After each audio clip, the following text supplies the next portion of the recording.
Halo teman-teman semua, selamat datang kembali di YouTube channel saya. Nama saya adalah Kevin Saili. Pada YouTube channel ini, teman-teman akan menemukan informasi menarik seputaran technical analysis daripada cryptocurrency. Jadi kalau kalian suka dengan technical analysis atau suka dengan cryptocurrency, make sure to hit the subscribe button and don't forget to leave your thumbs up kalau misalkan sudah nonton video ini dan kalian suka dengan isinya.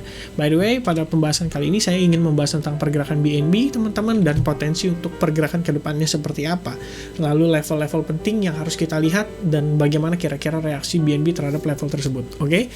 Nah, sebelum saya masuk ke dalam kontennya, saya pengen kasih penjelasan dulu ke teman-teman karena kemarin ada beberapa yang nanya gimana caranya stacking. Dan gimana caranya ya kalau misalkan kalian punya token nih, daripada tokennya let's say kayak kesangkut gitu kan, kalian kan mestinya bilang nyangkut gitu kan.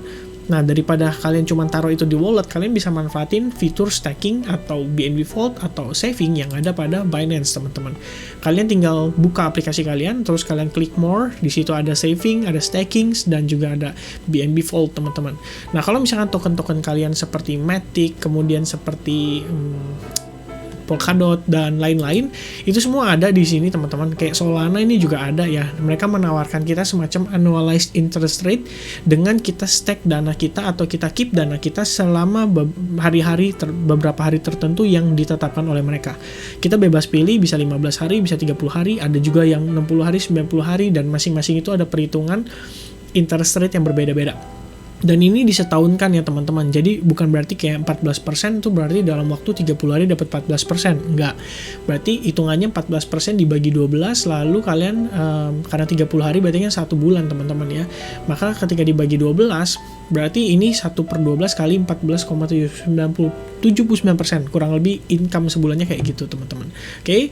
Nah, kalau misalkan kalian punya BNB, nah BNB kalian bisa savings melalui BNB Vault ya.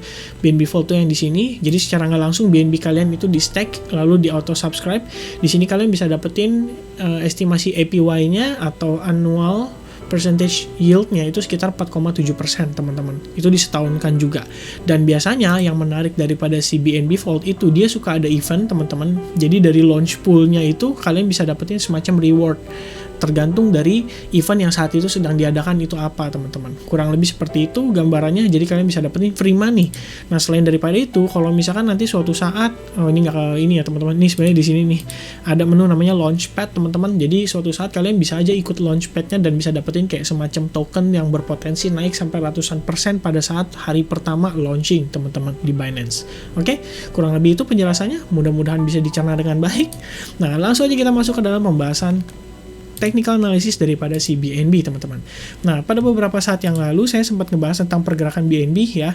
Jadi kita di sini mencari tahu kira-kira level mana kalau seandainya dia terjadi breakout teman-teman. Dan untungnya sih kita bertahan di atas level terpentingnya itu ya. Jadi kalau misalkan saya review kembali, kalian bisa lihat di sini $279 itu sebelumnya saya memang sudah kasih tanda teman-teman di sini ya, $279,87 untuk BNB itu sudah dikasih tanda teman-teman di kisaran segini ya kurang lebih ya.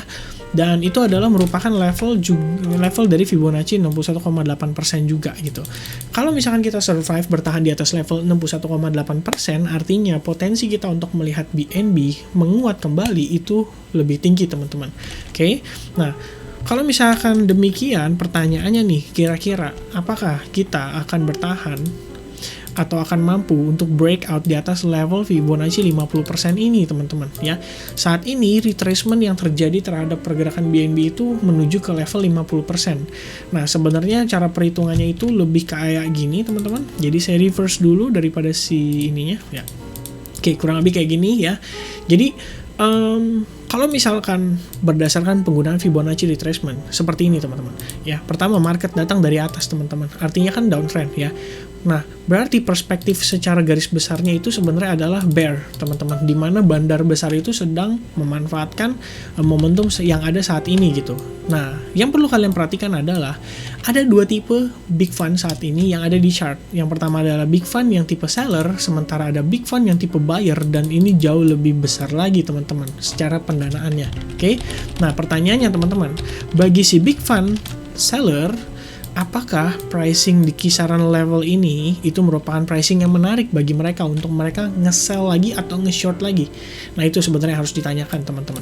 Jadi kalau misalkan let's say bagi si big player yang tipe short atau tipe bear, mereka ngelihat level 50% ini ternyata bagi mereka kurang menarik untuk mereka jual tokennya mereka, mengisi order-order daripada buyer-buyer yang ada di kisaran level segini, maka itu yang menyebabkan kondisi di mana si market ini akan terus menguat kembali, teman-teman. Jadi secara pola pikirnya gini kurang lebih ya.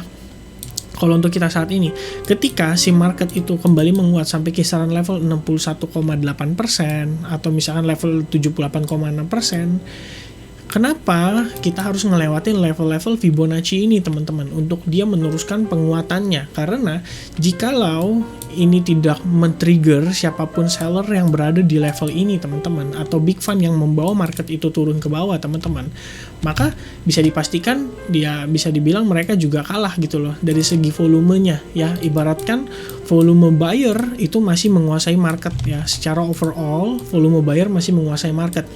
Meanwhile, si sellernya itu berusaha nge-short tapi gagal gitu loh, kurang lebih, teman-teman ya. Ya kurang lebih seperti itu, karena itulah yang menggerakkan pergerakan si permintaan dan penawaran daripada si market itu ya. Jadi yang menggerakkan harga bukan kita, yang menggerakkan itu adalah permintaan dan penawaran, terutama bagi big fund atau institution dalam menggerakkan market. Oke? Nah, keep it simple. 50% adalah level yang kita perlu perhatikan saat ini. Lalu ini juga merupakan level support terakhir kali dia bertahan itu di atas level ini, di bawah level itu, maka kita harus ngelihat dia close di atas level tersebut. Nah, kalau misalkan saya turunkan time frame-nya secara time frame 4 jam, kalian bisa lihat bahwa si market ini sebenarnya membentuk semacam pattern, teman-teman, yaitu ascending triangle pattern ya. Dan patternnya itu terbentuk dari resistance level yang berada di kisaran segini. Nah, so far kita secara time frame 4 jam ini kalau misalnya kita tarik dari yang lebih kecil ya pergerakannya, si Fibonacci-nya gitu ya, kita udah berada di atas level 50%. Jadi kita perlu pertahankan di atas level $302 dan terkonsolidasi di level tersebut sebelum kita bisa melihat adanya penguatan terhadap si BNB, teman-teman. Oke. Nah, so far so good.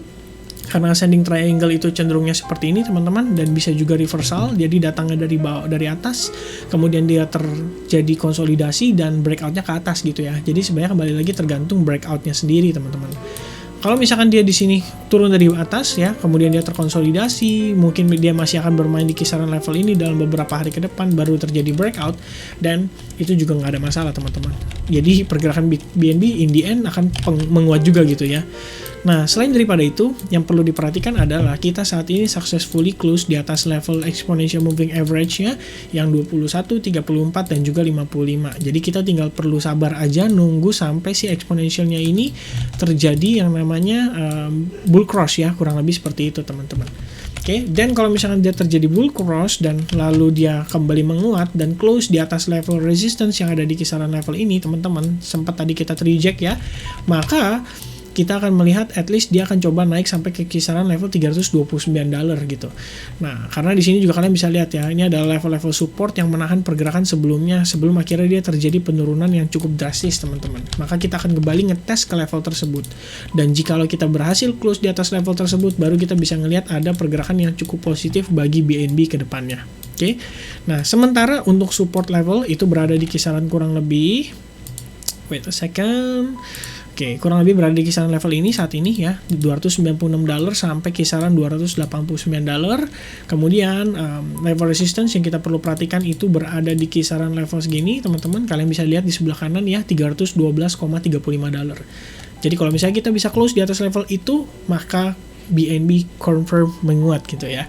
Yang penting adalah balik lagi ke time frame daily tadi, si buyer yang mengkontrol pasar datang dari bawah ini wajib membuat BNB itu kembali menguat, teman-teman. Dan mudah-mudahan sih ya dengan kondisi saat ini yang terjadi terhadap pergerakannya, di mana kita berhasil ketahan di atas level resistance line, support line itu atau uptrend line itu bisa menjadi trigger bagi si big fund ngehajar lagi si BNB, dibeli lagi yang banyak sampai ke angkasa, teman-teman. Oke. Nah, so far itu aja yang bisa saya sampaikan seputaran BNB. Next saya akan update tentang HBAR dan juga saya akan update tentang Cardano. Hopefully you guys like this video. Don't forget to subscribe kalau misalnya kalian belum subscribe, dan I'll see you guys again in the next video. Cheers. Bye-bye.